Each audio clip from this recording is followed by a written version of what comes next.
നമസ്കാരം സുഹൃത്തുക്കളെ, എന്റെ പേര് Ashwathi. Welcome to Harshitham edutech. Company LGS, VFA, Bevco LD, degree level പരീക്ഷ മുതലായ പരീക്ഷകൾക്ക് വേണ്ടി ഏറ്റവും പ്രധാനപ്പെട്ട 100 ചോദ്യങ്ങളുടെ ഡിസ്കഷൻ ആണ്. ഒറ്റ ക്ലാസ്സിൽ 100 GK ക്വസ്റ്റ്യൻസ് നിങ്ങൾക്ക് കിട്ടും. അതുകൊണ്ട് തന്നെ ഈ ഒരു ക്ലാസ് മുഴുവനായിട്ടും കാണുക, ഒരു പോയിന്റ് പോലും മിസ്സാക്കാൻ പാടില്ല. ഓക്കെ, ഞാൻ ഇടയ്ക്ക് കുറച്ച് ക്വസ്റ്റ്യൻസ് ഒക്കെ ചോദിക്കേ, അപ്പൊ അതിനുള്ള ഉത്തരം താഴെ തീർച്ചയായിട്ടും കമന്റ് ചെയ്യുക. കഴിഞ്ഞ ക്ലാസ്സിൽ ഞാൻ പഠിപ്പിച്ച ചോദ്യങ്ങൾ തന്നെയായിരിക്കും ചോദിക്കുന്നത്. ഓക്കെ, അപ്പോൾ ക്ലാസ്സിലേക്ക് പോയാലോ. നമ്മുടെ ടെലഗ്രാം ചാനൽ ജോയിൻ ചെയ്യാത്തവരുണ്ടെങ്കിൽ ഫസ്റ്റ് കമന്റ് ഒന്ന് ചെക്ക് ചെയ്തേക്കണേ. ലിങ്ക് ഞാൻ പിൻ ചെയ്ത് വെച്ചിട്ടുണ്ട്. ഇനി നിങ്ങൾക്ക് ഏത് ടോപ്പിക്കുമായി ബന്ധപ്പെട്ട ക്ലാസ്സുകളാണ് വേണ്ടത് അതുകൂടെ ഒന്ന് താഴെ ഒന്ന് പറഞ്ഞേക്കണേ. സ്റ്റാർട്ട് ചെയ്യാം. ആദ്യത്തെ ചോദ്യം, ചുവടെ തന്നിട്ടുള്ളവയിൽ നീതി ആയോഗിന്റെ ലക്ഷ്യങ്ങളിൽ ഉൾപ്പെടുന്ന പ്രസ്താവനകൾ ഏതെല്ലാമാണ്?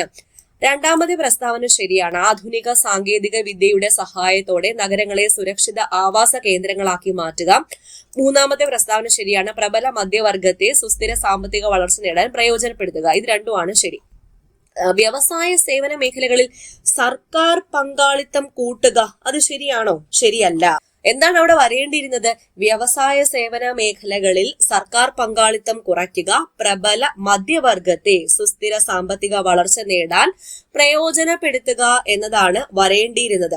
പിന്നെ ബാക്കിയുള്ള ലക്ഷ്യങ്ങൾ എന്തൊക്കെയാണ്? കാർഷിക മേഖലയെ മിശ്ര കാർഷിക ഉൽപാദനത്തിലൂടെ പുരോഗതിയിലേക്ക് എത്തിക്കുക, ആധുനിക സാങ്കേതിക വിദ്യയുടെ സഹായത്തോടെ നഗരങ്ങളെ സുരക്ഷിത ആവാസ കേന്ദ്രങ്ങളാക്കി മാറ്റുക, സമ്പദ് വ്യവസ്ഥയുടെ ഉൽപാദനക്ഷമത വർദ്ധിപ്പിക്കുക, ആഗോള മാറ്റങ്ങളുടെയും വിപണി ശക്തികളുടെയും ഇടപെടലുകൾ നേരിടാൻ രാജ്യത്തെ പ്രാപ്തമാക്കുക. മറ്റൊരു പ്രധാനപ്പെട്ട പോയിന്റ്, കാർഷിക മേഖലയെ മിശ്ര കാർഷിക ഉൽപാദനത്തിലൂടെ പുരോഗതിയിൽ എത്തിക്കുക എന്നതാണ് നീതി ആയോഗിന്റെ ലക്ഷ്യങ്ങൾ. അപ്പൊ ഞാൻ നിങ്ങളോടൊരു ചോദ്യം ചോദിക്കട്ടെ. നീതി ആയോഗിന്റെ നിലവിലെ CEO ആരാണ്? കറക്റ്റ് ആയിട്ടൊന്ന് താഴെ കമന്റ് ചെയ്തേ. നീതി ആയോഗിന്റെ നിലവിലെ CEO ആരാണ്? ഓക്കെ, നീതി ആയോഗ് ഫോം ചെയ്ത ഡേറ്റ് എന്നാണ്? 2015 ജനുവരി മാസം 1 നീതി ആയോഗ് ഔദ്യോഗികമായി നിലവിൽ വന്നത്. നീതി ആയോഗിന്റെ ചെയർമാൻ അഥവാ അധ്യക്ഷൻ ആരാണ്? പ്രധാനമന്ത്രി. എന്തിനു പകരമാണ് നീതി ആയോഗ് നിലവിൽ വന്നത്? ആസൂത്രണത്തിന് വേണ്ടി.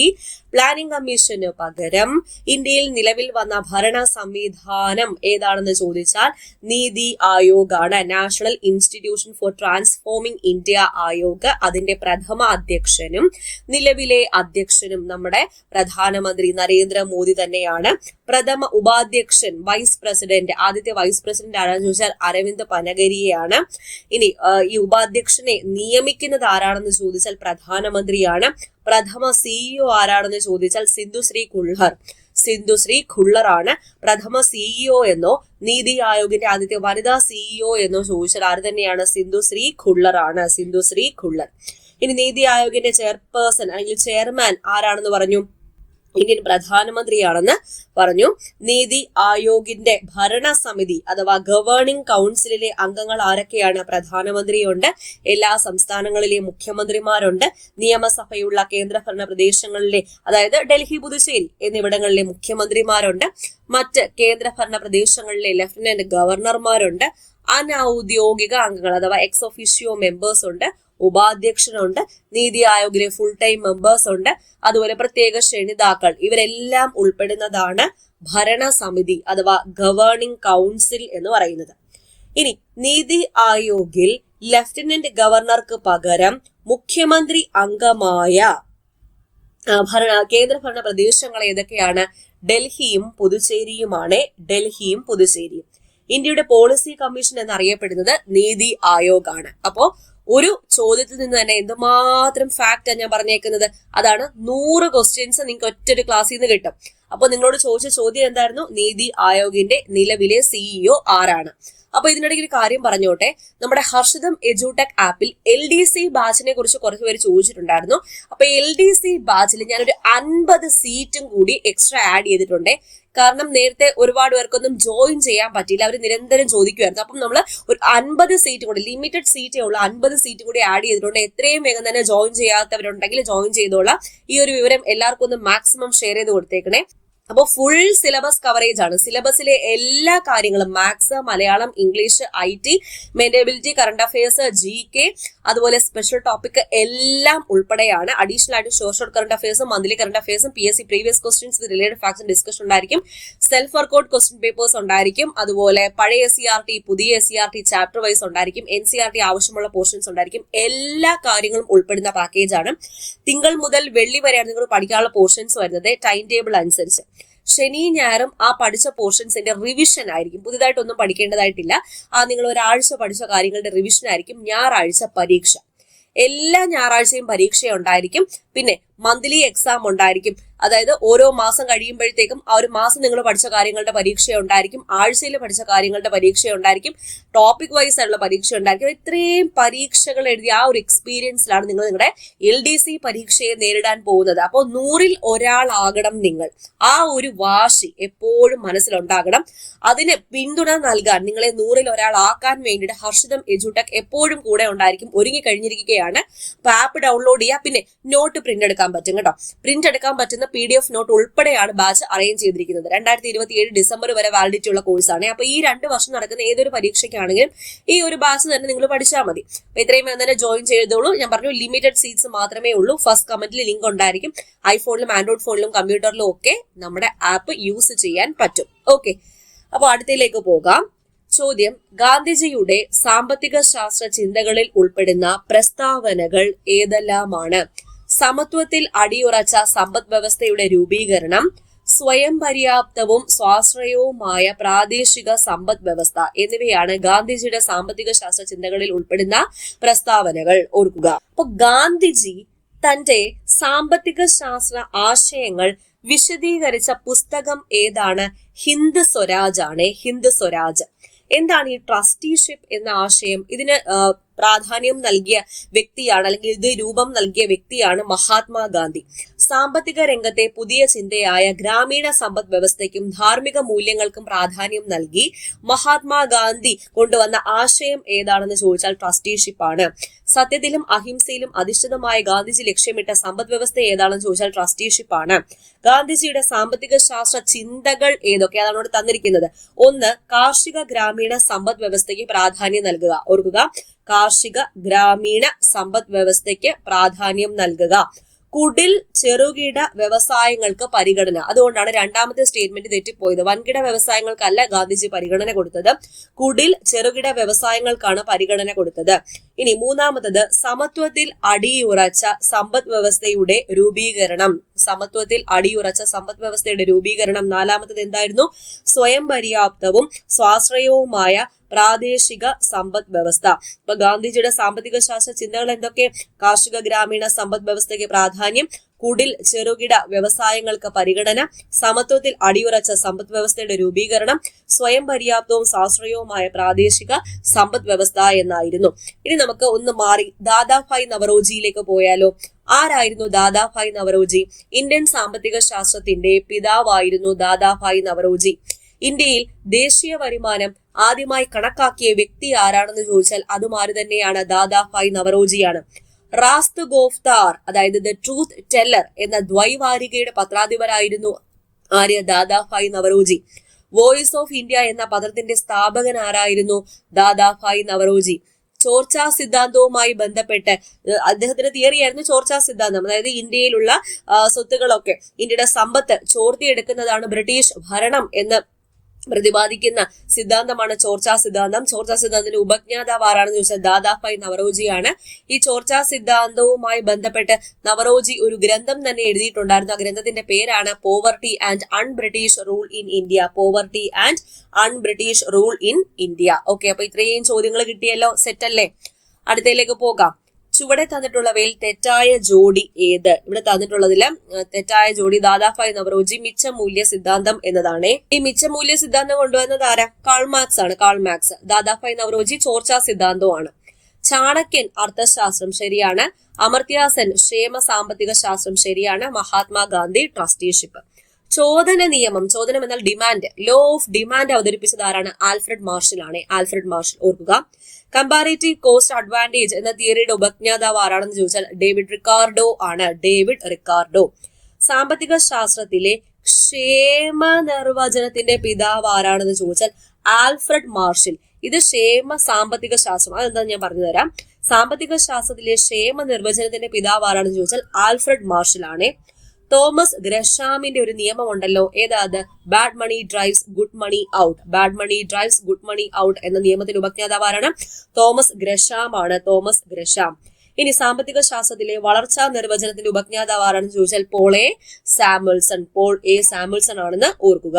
ചാണക്യൻ ആരായിരുന്നു? ചാണക്യൻ മഗധ എന്ന രാജ്യത്തെ ഒരു സാമ്പത്തിക ശക്തിയാക്കി മാറ്റിയതിൽ പ്രധാന പങ്കുവഹിച്ച വ്യക്തിയാണ് ചാണക്യൻ. ഇനി അമർത്യ സെന്നിന്റെ കാര്യം ഇവിടെ തന്നിട്ടുണ്ടല്ലേ. സാമ്പത്തിക ശാസ്ത്രത്തിൽ നൊബേൽ സമ്മാനം നേടുന്ന ആദ്യത്തെ ഏഷ്യക്കാരനാണ് ആരാണെന്ന് ചോദിച്ചാൽ അമർത്യ സെൻ. അമർത്യ സെന്നിന് നൊബേൽ സമ്മാനം ലഭിച്ച വർഷം ഏതാ? 1998 ആണ്. ഇനി അമർത്യ സെന്നിന് ഭാരതരത്ന ലഭിച്ച വർഷം ഏതാന്ന് ചോദിച്ചാൽ തൊട്ടടുത്ത വർഷം 1999. അന്താരാഷ്ട്ര സാമ്പത്തിക ശാസ്ത്ര സംഘടനയുടെ പ്രസിഡന്റ് ആയ ആദ്യ ഇന്ത്യക്കാരൻ ആരാണെന്ന് ചോദിച്ചാൽ അതും ആര് തന്നെയാണ്? അമർത്യ സെൻ തന്നെയാണ്. The country of first boys എന്ന പുസ്തകം രചിച്ചത് ആരാണ്? അമർത്യ സെൻ ആണ്. ദാരിദ്ര്യരേഖ നിർണ്ണയിക്കുന്നതിലെ അപാകത ചൂണ്ടിക്കാട്ടി ഇന്ത്യൻ സാമ്പത്തിക ശാസ്ത്രജ്ഞൻ ആരാണ്? അമർത്യ സെൻ ആണ്. അമർത്യ സെൻ. ഇനി അമർത്യ സെൻ തന്റെ പഠനത്തിൽ പ്രാധാന്യം കൊടുത്തവ എന്താണെന്ന് ചോദിച്ചാൽ 3 കാര്യങ്ങൾ: ദാരിദ്ര്യം, അസമത്വം, ക്ഷാമം എന്നിവയാണ്. ലോക സാമ്പത്തിക ശാസ്ത്ര ചിന്തകർക്ക് മുതൽക്കൂട്ടായ അമർത്യ സെന്നിന്റെ രചനകളുടെ പ്രതിപാദ്യ വിഷയങ്ങളായിരുന്നു മനുഷ്യക്ഷേമം, സാമ്പത്തിക അസമത്വം, വികസനം എന്നിവ. ഓക്കെ, അടുത്തയിലേക്ക് പോകാം.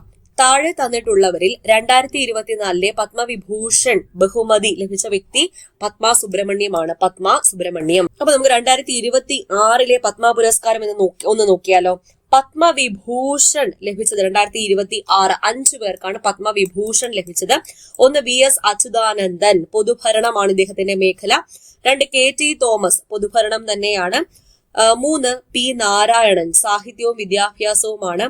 4 ധർമ്മേന്ദ്ര സിംഗ് ഡിയോൾ ആണ്, കലയാണ് വിഭാഗം. ഇനി കുമാരി N രാജമാണ് 5ാമത്തെ വ്യക്തി, കലയാണ് വിഭാഗം. അപ്പൊ VS അച്യുതാനന്ദൻ ഓർക്കുക, പത്മവിഭൂഷണാണ് 2026 ഇദ്ദേഹത്തിന് ലഭിച്ചത്. 2026. ഓക്കെ, പത്മഭൂഷൺ 2026 ലഭിച്ചത് ആർക്കൊക്കെയാണ്? മലയാളികൾ 2 പേരുണ്ടായിരുന്നു, മമ്മൂട്ടിക്കും Vellappally നടേശനുമാണ്. Mammootty, Vellappally Natesan.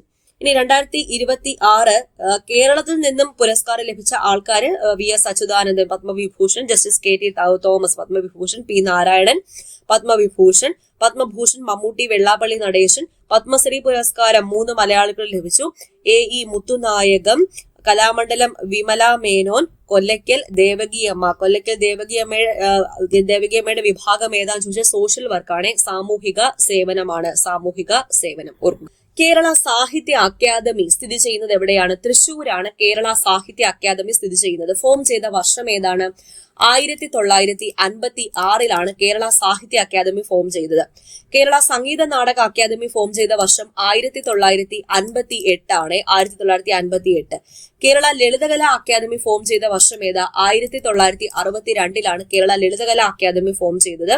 School of drama and fine arts form ചെയ്ത വർഷം ഏതാ? 1977 ആണ്. 1977. ഇതൊക്കെ സ്ഥിതി ചെയ്യുന്നത് എവിടെയാണ്? തൃശ്ശൂർ ജില്ലയിലാണ്. തൃശ്ശൂർ ജില്ല.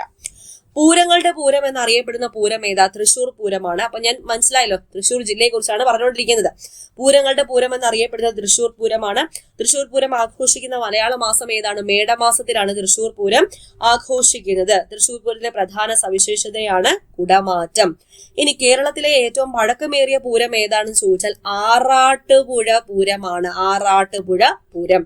ഇനി തൃശ്ശൂർ ജില്ലയിൽ സ്ഥിതി ചെയ്യുന്ന പ്രധാനപ്പെട്ട വെള്ളച്ചാട്ടങ്ങൾ ഏതൊക്കെയാണ്? അതിരപ്പള്ളി വെള്ളച്ചാട്ടം, വാഴച്ചാൽ വെള്ളച്ചാട്ടം, ഇലഞ്ഞിപ്പാറ വെള്ളച്ചാട്ടം, പെരിങ്ങൽകുത്ത് വെള്ളച്ചാട്ടം. പെരിങ്ങൽകുത്ത്, ഇലഞ്ഞിപ്പാറ, അതിരപ്പള്ളി, വാഴച്ചാൽ ഈ വെള്ളച്ചാട്ടങ്ങളൊക്കെ സ്ഥിതി ചെയ്യുന്ന ജില്ല ഏതാണ്? തൃശ്ശൂർ ജില്ലയാണ്. കേരള ഫോറസ്റ്റ് റിസർച്ച് ഇൻസ്റ്റിറ്റ്യൂട്ട് സ്ഥിതി ചെയ്യുന്നത് എവിടെയാണ്? തൃശ്ശൂർ ജില്ല. തൃശ്ശൂർ ജില്ലയിലെ പീച്ചിയിലാണ് കേരള ഫോറസ്റ്റ് റിസർച്ച് ഇൻസ്റ്റിറ്റ്യൂട്ട് സ്ഥിതി ചെയ്യുന്നത് എന്നോർക്കുക.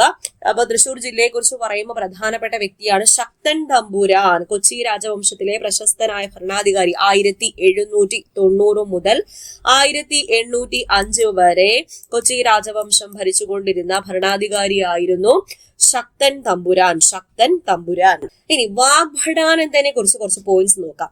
വാഗ്ഭടാനന്ദൻ ജനിച്ചത് 1885 ഏപ്രിൽ മാസം 27 കണ്ണൂർ ജില്ലയിലെ പാട്യം ഗ്രാമത്തിലാണ്. അത് ഇമ്പോർട്ടന്റ് ആണ്. കണ്ണൂർ ജില്ലയിലെ പാട്യം ഗ്രാമത്തിൽ 1885 വാഗ്ഭടാനന്ദന്റെ ജനനം. VK ഗുരുക്കൾ അഥവാ വയലേരി കുഞ്ഞിക്കണ്ണൻ ഗുരുക്കൾ എന്നറിയപ്പെടുന്നത് ആരാണ്? വാഗ്ഭടാനന്ദനാണ്. വാഗ്ഭടാനന്ദൻ എന്ന പേര് കുഞ്ഞിക്കണ്ണന് നൽകിയത് ആരാണ്? അദ്ദേഹത്തിന്റെ ഗുരുവായ ബ്രഹ്മാനന്ദ സ്വാമി ശിവയോഗിയാണ്. മലബാറിലെ ശ്രീനാരായണ ഗുരു എന്നറിയപ്പെടുന്ന വ്യക്തിയാണ് വാഗ്ഭടാനന്ദൻ എന്നോർക്കുക. വാഗ്ഭടാനന്ദനെ കുറിച്ച് പറയുമ്പോൾ ഇദ്ദേഹം ആരംഭിച്ച സംഘടന ആത്മവിദ്യാ സംഘം. വർഷമേത 1917. 1917 വാഗ്ഭടാനന്ദൻ ആത്മവിദ്യാ സംഘം എന്ന സംഘടന രൂപീകരിച്ചത്. അഭിനവ കേരളം ആത്മവിദ്യാ സംഘത്തിന്റെ മുഖപത്രമായിരുന്നു അഭിനവ കേരളം. അപ്പൊ അഭിനവ കേരളം ആരുമായി ബന്ധപ്പെട്ടിരിക്കുന്നു? വാഗ്ഭടാനന്ദനുമായി ബന്ധപ്പെട്ടിരിക്കുന്നു. അഭിനവ കേരളത്തിന്റെ മുദ്രാവാക്യം എന്താണ്? ഉണരുവിൻ, അഖിലേഷിനെ സ്മരിപ്പിൻ, ക്ഷണമെഴുന്നേൽപ്പിൻ, അനീതിയോട് എതിർപ്പിൻ. ഇനി ഇദ്ദേഹം പുറത്തിറക്കിയ മാസികകൾ ഏതൊക്കെയാണ്? ശിവയോഗ വിലാസം, അഭിനവ കേരളം, ആത്മവിദ്യാ കാഹളം, യജമാനൻ എന്നീ മാസികകൾ പുറത്തിറക്കിയതാരാണ്? വാഗ്ഭടാനന്ദനാണെന്ന് ഓർക്കുക. വാഗ്ഭടാനന്ദൻ. കൊട്ടിയൂർ ക്ഷേത്രത്തിൽ നിലനിന്നിരുന്ന ഇളനീരാട്ടം എന്ന ആചാരത്തിനെതിരെ വാദിച്ച നവോത്ഥാന നായകൻ ആരാണ്? വാഗ്ഭടാനന്ദനാണ്. വാഗ്ഭടാനന്ദൻ. ഓക്കെ, അപ്പൊ ഇത്രയും ക്വസ്റ്റ്യൻസ് ആണ് ഇന്ന് ഡിസ്കസ് ചെയ്തത്. മനസ്സിലായി എന്ന് വിചാരിക്കുന്നു. ക്ലാസ് ഇരുന്ന് തന്നെ പഠിച്ചിട്ട് പോയി എന്ന് വിചാരിക്കുന്നു. അപ്പൊ ഇന്നത്തെ ക്വസ്റ്റ്യൻ പേപ്പർ VFAയുടേതാണ്. അപ്പോൾ കഴിഞ്ഞ PSC ലാസ്റ്റ് നടത്തിയ VFAയുടെ ചോദ്യ പേപ്പറാണ് നമ്മൾ എടുത്തിരിക്കുന്നത്. ഓക്കെ, അപ്പൊ വീഡിയോ ഇഷ്ടപ്പെട്ടാൽ നിങ്ങളുടെ ലൈക്ക് ഞാൻ പ്രതീക്ഷിക്കുന്നുണ്ട്. കൂടാതെ ഹർഷിതം എഡ്യൂടെക് ആപ്പിലെ LDC ബാച്ചിന്റെ കാര്യം മറക്കണ്ട. പിന്നെ LGS ബാച്ച് ജസ്റ്റ് സ്റ്റാർട്ട് ചെയ്തിട്ടേ ഉള്ളൂ. 2-3 ദിവസം ആയതേ ഉള്ളൂ. അതിലും അഡ്മിഷൻ ഓപ്പൺ ആണ്. അപ്പൊ ജോയിൻ ചെയ്യാൻ താല്പര്യമുള്ളവർക്കൊക്കെ ജോയിൻ ചെയ്യാവുന്നതാണ്. ഈ പറഞ്ഞ ഫെസിലിറ്റി എല്ലാം പ്രിന്റബിൾ നോട്ട്സ് ഉൾപ്പെടെ LGS ബാച്ചിനും കിട്ടും കേട്ടോ. ഓക്കെ, അപ്പൊ അടുത്ത ക്ലാസ്സിൽ വീണ്ടും കാണാം. All the best for your exam preparation. God bless you all. Thank you.